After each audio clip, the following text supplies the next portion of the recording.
Hola, buenas noches a todos, qué rico tenerlos de nuevo en este Polihistorias. Hoy tenemos una historia muy interesante que contar, esto es un cuento y les prometo que lo que vamos a echar es puro chisme, no es gratuito que esté en la cocina y que les vaya a contar esta historia. Otra Mary para las colecciones de Marys y de Marías en estas Polihistorias. Y la de hoy es una historia muy interesante. La persona de la que vamos a hablar hoy es más conocida como Typhoid Mary. Esta es una historia que bien podría haber sido un caso para que nuestro queridísimo Sherlock Holmes lo resolviera con la ayuda del muy querido Watson también. Y esta historia tiene de todo. Tiene muertes, escapes, investigaciones, cuarentenas y hasta cómics. Aquí hay un poquito para hablar de casi todo. Entonces, como siempre, pues voy a empezar por contarles de dónde sale esa idea para hablarles hoy de Typhoid Mary. Y pues ¿por qué no? ¿O por qué les voy a hablar de esta señora y de pandemias y este tema al que, como por la sensibilidad del asunto y por la actualidad del mismo, había querido, digamos, de alguna manera evitar desde que empezó Polihistorias? Entonces, ¿qué fue lo que pasó? Que hoy en últimas me animo a contarles otra historia de pandemia, guardando las proporciones, claro está. Pues debo confesarles que a mí me encantan las efemérides, esas efemérides que nos cuentan de cosas que pasaron en la historia en cierto tipo de fechas. Y entonces, buscando este tipo de historias, me encontré con que en el mes que viene, en el mes de septiembre, pasaron cosas supremamente interesantes en la historia. Una de ellas es que Galvani descubrió en su momento lo que él llamó la electricidad animal. Sencillamente fue que descubrió que en la espina dorsal de un sapo o de una rana había electricidad, y de ahí pues un descubrimiento científico grandísimo. Y pues me perdonarán los científicos, pero esta mente humanista mía, así supremamente simplona y rampante, realmente el mayor impacto que le ve al descubrimiento de Galvani es que haya inspirado a otra Mary, en este caso Mary Shelley, para escribir Frankenstein. Entonces, me perdonarán los científicos si les demerito el descubrimiento científico, pero para mí Frankenstein es una de las grandes obras de la humanidad. Pero continuando con este recorrido en esas efemérides que estaba haciendo, con ir a buscar, ir a ver qué era lo que había pasado en la historia por esta época, me encontré con un personaje que mi mente había olvidado por completo. En algún momento había leído su historia y me había parecido supremamente particular, y no sé por qué hasta este momento, en plena angustia pandémica y demás, no había vuelto a hablar de ella. Resulta que el 23 de septiembre de 1869 nace una mujer llamada Mary Malone. Mary Malone, más conocida como Typhoid Mary, nace en Irlanda, luego va a emigrar a América como muchos otros, y se va a conocer como Typhoid Mary, pues ya haciendo referencia a la enfermedad causada por la fiebre tifoidea y a la relación que van a encontrar entre esta mujer y varios brotes de esta fiebre que causó estragos en América durante mucho tiempo. Y aquí empieza esta historia, que contada por el mismísimo investigador George Soper, que es quien realmente desenmascara la identidad de Mary. Parece que pudiera ser uno de esos casos, como les dije ahorita, contados o narrados por Sherlock Holmes. Y les voy a decir una cosa, yo pues ya no puedo ver a Sherlock Holmes o pensar en Sherlock Holmes sin verlo con cara de Benedict Cumberbatch en esa serie maravillosa que hicieron llamada Sherlock. Dice Soper que esas epidemias, esos brotes de tifus que había en ese momento, o que aparecieron sobre todo en la casa de verano del señor George Thompson en Oyster Bay, era un asunto supremamente misterioso. Nadie sabía por qué estaba sucediendo. ¿Y por qué era tan misterioso? Pues porque esta enfermedad es una enfermedad que se da y se propaga en condiciones insalubres, y estaba apareciendo en casas de familias supremamente adineradas y que vivían con todos los lujos posibles. Entonces, les voy a decir, era 1906 y la fiebre tifoidea, digamos que era una enfermedad y una epidemia, o una epidemia rampante para el momento en Nueva York. Realmente casi 700 personas mueren en este año. Y Soper, que era un ingeniero sanitario, fue, digamos, contratado para que buscara el origen, como que buscara ese paciente cero que estaba empezando o de dónde se estaba esparciendo la enfermedad, pero ese trabajo para el investigador pues no iba a ser fácil en ese momento, y después de mucho dar vueltas y de mucho quebrar el coco y de mucho ir a tomar muestras del agua, de las cloacas, de todas partes, se topó con un concepto que para el momento, para la ciencia del momento, era ficción pura. ¿Cuál era el concepto? Debía de haber un portador de la bacteria que además no sufriera los síntomas. Es más, un portador sano.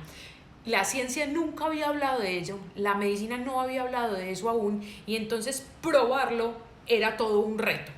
Entonces, ese concepto que para nosotros hoy, en la época del tapabocas permanente y el enfermarse sin saber o aún estando vacunado, y que es fácil de entender para todos, incluso para nuestros niños, en ese momento era un concepto traído de los cabellos. O sea, a nadie se le ocurría que alguien pudiera tener la bacteria y no sufrir las consecuencias.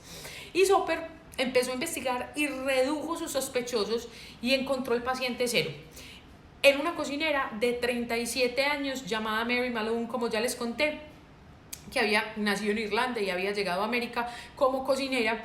Y aquí empieza el chisme y a entretejerse este cuento y esta historia, a tomar giros y a retorcerse cada vez más.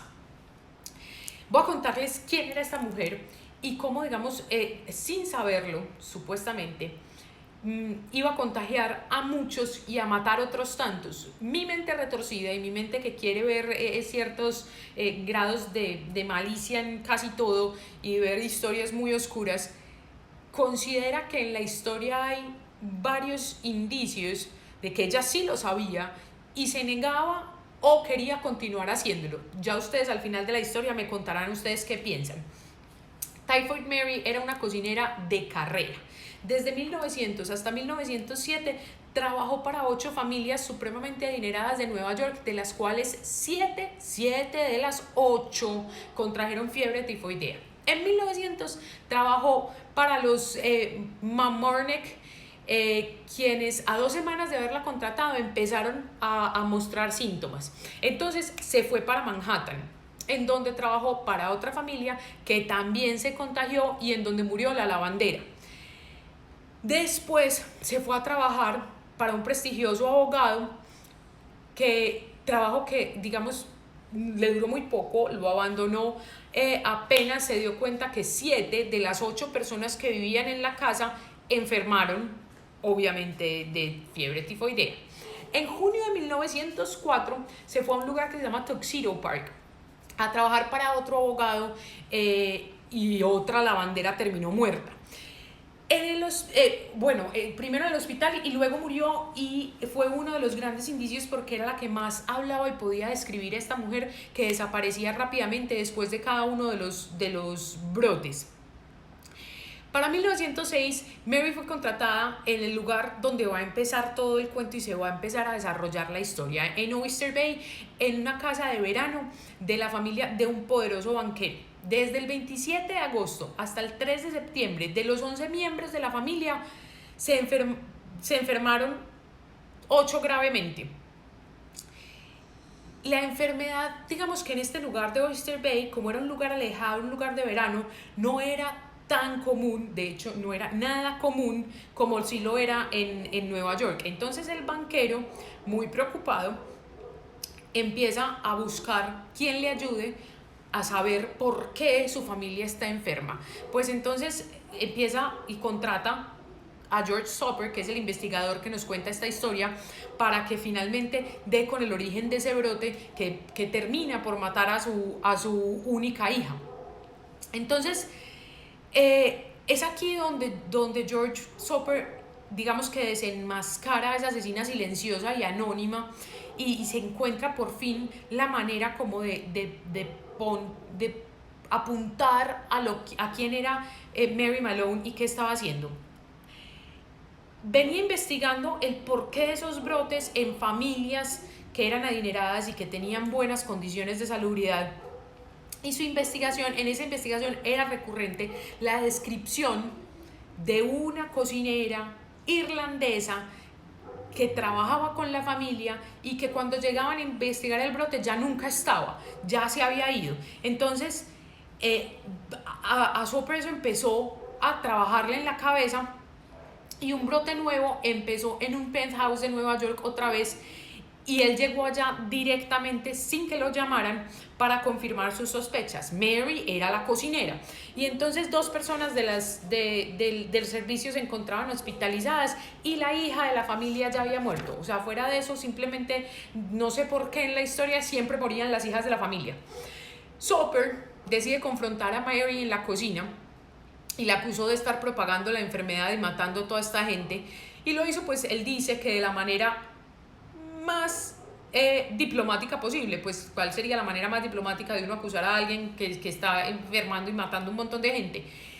En ese momento Mary se transforma y parecía ser más una Bloody Mary que un Typhoid Mary, porque coge uno de esos cuchillos de cortar la carne, de esos cuchillos grandes, y amenaza al investigador, al científico, y se niega a darle cualquier tipo de muestra.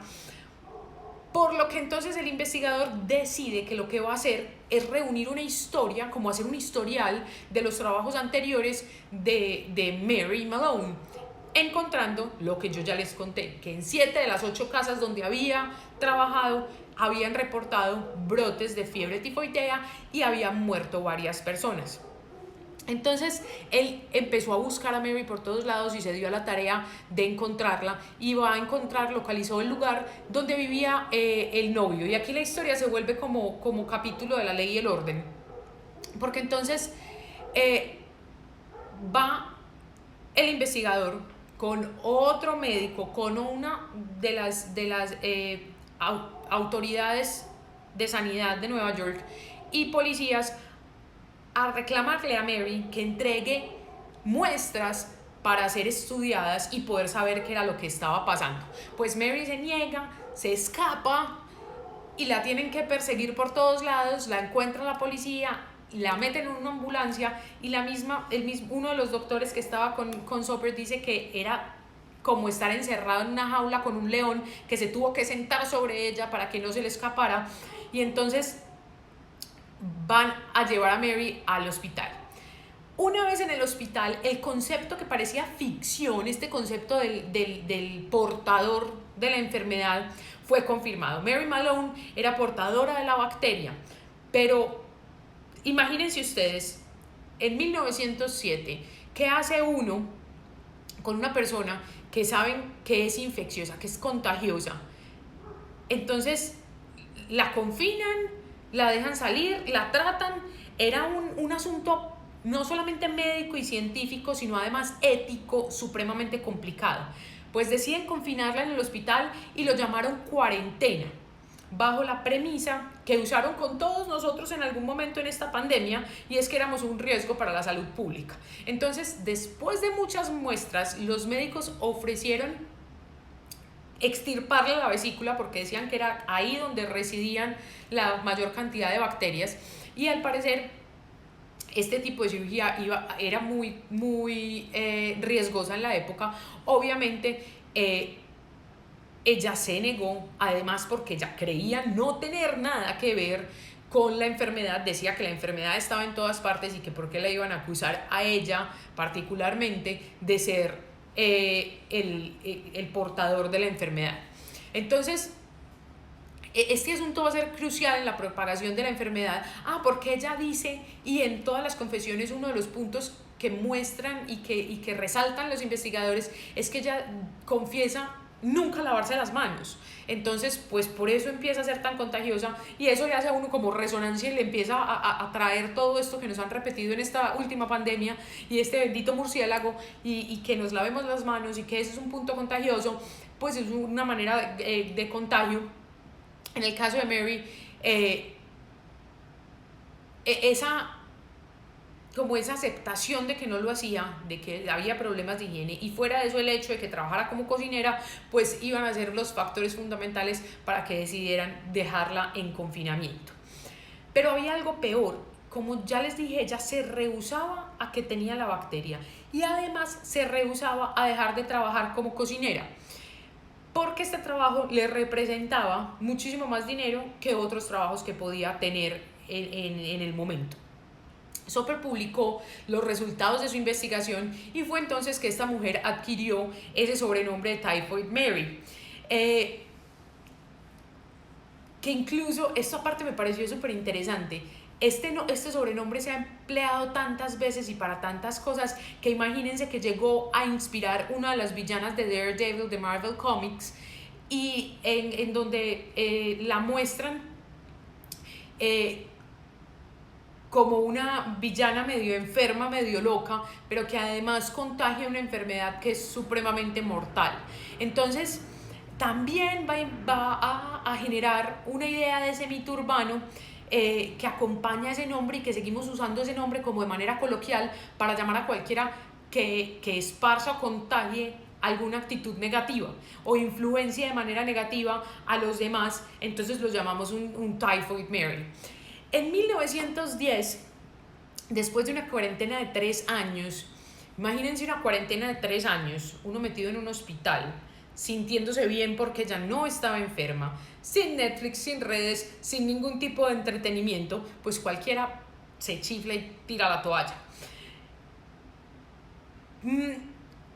Bajo la premisa de que ella podía mantener estrictas normas de higiene y prometiendo que iba a dejar su trabajo como cocinera, muchos de los médicos que estaban en el hospital decidieron dejarla libre. Y entonces consiguió un trabajo como lavandera. Hasta ahí todo iba muy bien, pues usted tiene menos riesgos de contagiarse de fiebre tifoidea si la que la porta es la lavandera que si la que la porta es la cocinera. Entonces estuvo trabajando como lavandera, ganando menos dinero del que ganaba como cocinera, pero se lesionó rápidamente un brazo y no pudo seguir trabajando como lavandera. Entonces, pues adivinen qué hizo. En efecto, consiguió un trabajo como cocinera, que era lo otro que sabía hacer, usando nombres falsos, y esta vez con un agravante, y es que empezó a trabajar en restaurantes, en hoteles y en lugares que cocinara para, digamos, mayor cantidad de gente. Soper, al mejor estilo de Sherlock Holmes, la perseguía de trabajo en trabajo. Cada que había un brote de fiebre tifoidea, allá llegaba Soper como superhéroe. Pero Mary se movía muy rápido. Ella, cada que detectaba que alguien se enfermaba, se movía y se iba.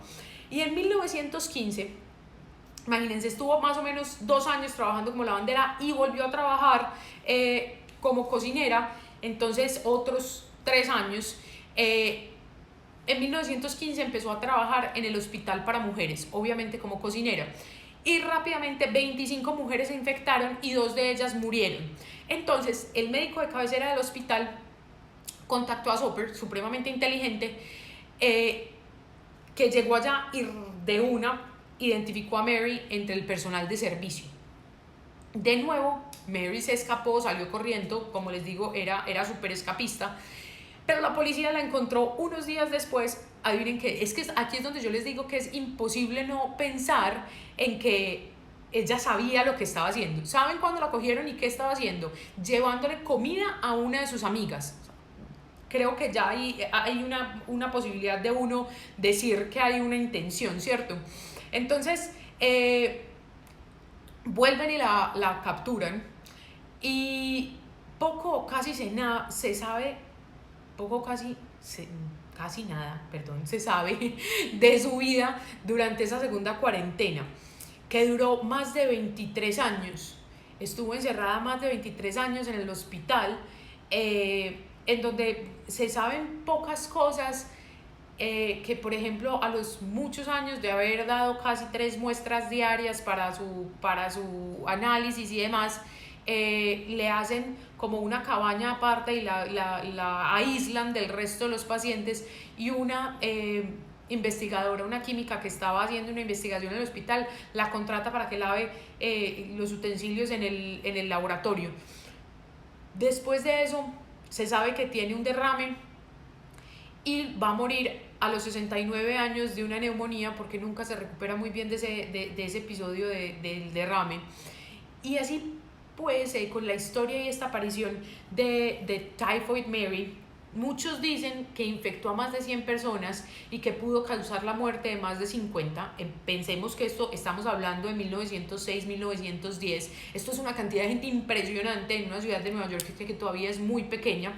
Pero también hay que decir que gracias a ella, la idea de los portadores sanos de virus y de bacterias pues fue desarrollada y se fortaleció y se pudo investigar, y en el futuro a la hora del té pudo ayudar a salvar muchas más vidas de las que cobró de alguna manera. El conflicto ético y legal que produce el caso de Mary se discute hasta el día de hoy. Fue forzosamente aislada durante la mayor parte de su vida, lo que nos lleva, digamos, a pensar de nuevo sobre nuestra condición de estos últimos años en los que nos forzaron a un aislamiento, pero un aislamiento forzoso que nos pidieron asumiéramos de manera voluntaria y que pues no sabemos si en últimas nos salvó la vida o no. Entonces, ¿cuántas vidas salvaron aislando a Typhoid Mary? Ella hubiese seguido cocinando o no hubiese seguido cocinando, y nos lleva a que hoy hayan brotes a pensar como en el por qué aparecen todos los brotes de racismo en contra de los asiáticos en lugar de donde proviene el virus que hoy nos ataca, el pensar en por qué nuestra reacción sigue siendo casi la misma frente a la idea de un virus que nos puede matar, y es aislémoslo todo, busquemos el paciente cero y casi que borrémoslo del mapa. Entonces, esa idea, digamos, legal y ética se sigue discutiendo porque desde la parte legal dicen ella no era culpable de ser portadora de la fiebre tifoidea.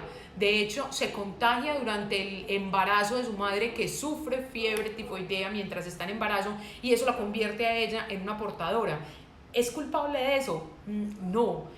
Pero es culpable de haber continuado haciendo, cocinando y infectando gente, aun cuando ya se le había dicho cuál era su condición. Pues entonces uno puede decir que sí, pero entonces eso implica un aislamiento preventivo de alguna manera por 23 años de la vida de alguien, un poco más de 23 porque primero estuvo aislada otros tantos. Pues entonces empieza uno a hacerse todas esas preguntas, y esas mismas preguntas se vienen discutiendo desde 1900 y hoy en día seguimos haciéndonos las mismas preguntas. ¿Cómo controlar esos brotes, digamos, de comportamiento no ético que propicia una enfermedad que nos puede afectar a todos? Esa es la razón por la cual hoy decidí hablarles desde la cocina sobre Typhoid Mary, una de los personajes más interesantes que puede producir la historia de 1900 en América, y que hoy nos invita a cuestionar y como a repensar muchas de las realidades a las que nos estamos enfrentando. Muchísimas gracias por acompañarme esta noche de hoy en Polihistorias, y nos vemos dentro de 15 días.